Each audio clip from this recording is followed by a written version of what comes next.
आपण पाहत आहात ठळक घडामोड निर्भीड पत्रकारिता। लोणी काळभोर येथील श्रीमंत अंबरनाथ यात्रेत 61 चितपट कुस्त्यांना तब्बल 30 लाखांचं रोख बक्षीस आहे। लोणी काळभोर येथील ग्रामदैवत श्रीमंत अंबरनाथाची वार्षिक यात्रा संपन्न झाली।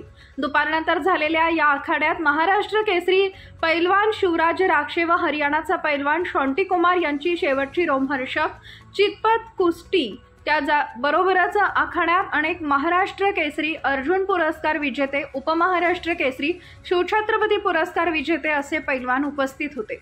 संयोजकांनी केलेल्या आखाड्याचं सुरेख नियोजन 61 चितपट कुस्त्यांना तब्बल 30 लाख रुपयांची रोख बक्षिसे, प्रेक्षकांना व्यवस्थित कुस्त्या पाहाव्यात म्हणून केलेली बैठक व्यवस्था व डिजिटल स्क्रीनची सोय तसेच हजारो कुस्तीप्रेमी प्रेक्षकांची उपस्थिती यामुळे रात्री 10:30 पर्यंत चाललेला निकाली कुस्त्यांचा जंगी आखाडा हे यावर्षीच्या लोणी काळभोर येथील श्रीमंत अंबरनाथ यात्रेचं वैशिष्ट्य ठरलं।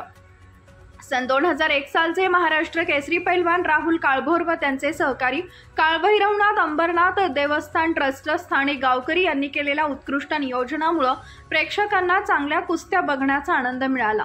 संयोजकांनी केलेला चोख सुंदर नियोजन, त्याला गावकऱ्यांनी दिलेला उत्स्फूर्त प्रतिसाद यामुळे आखाडा अतिशय सुरेख व देखणा झाला। राज्याच्या कानाकोपऱ्यातून झालेल्या मल्लांनी व कुस्ती शौकीनांनीही आखाड्याच्या चांगल्या नियोजनाबद्दल संयोजकांचं कौतुक केले। दुपारी गावकरी वाजत गाजत मिरवणुकीनं आखाड्यात आल्यानंतर कुस्ती आखाड्याला सुरुवात झाली। सुरुवातीला छोट्या छोट्या कुस्त्या लावण्यात आल्या, त्यानंतर निकाली 61 कुस्त्यांना सुरुवात करण्यात आली। सर्वात मोठी व शेवटची 2,21,000 रुपयांची इनामाची कुस्ती महाराष्ट्र केसरी पैलवान शिवराज राक्षे व हरियाणाचा पैलवान योगेश पवार यांच्या कुस्तीत शिवराज राक्षेनं विजय मिळवला।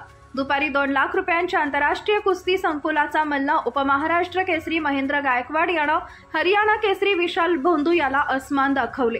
1.5 लाख रुपयांची तिसऱ्या क्रमांकावरील कुस्तीमध्ये कर्जत जामखेड येथील स्पर्धेचा विजेता महाराष्ट्र केसरी वेताळदादा शेळके यानं इराणचा अली इराणी याचा पराभव करून जिंकली। कुस्त्याच्या या जंगी आखाड्यात निकाली कुस्त्यांसाठी उपस्थित प्रेक्षकांचे व गावचे मिळून एकूण सुमारे 30 लाख रुपये विजेत्या मल्लांना बक्षीस देण्यात आले।